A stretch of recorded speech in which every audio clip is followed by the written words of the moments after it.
آج امت مسلمہ اتنی بے حس ہو گئی کہ بات سننا بھی ان کو گوارا نہیں ہے.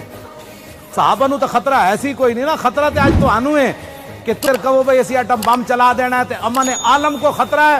کون سے امن عالم کی بات کرتے ہو؟ افغانستان دے کے, یمن دے کے, شام دے کے, اردن دے کے, مصر دے کے, بوسنیا دے کے, کشمیر دے کے, اور دسو کیڑے امن دیا تو گلاں کرنا.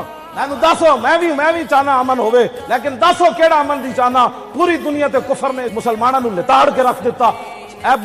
برما دی اتنی بچیاں نو بت متا نے لتاں ماریاں, پھر تھلے گرا کے تے انہاں اوتے ترپنے رہ.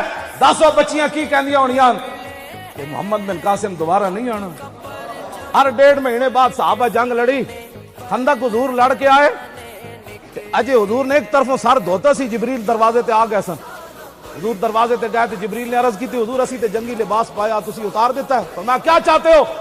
کہا کہ بنو قریظہ کا پہلے فیصلہ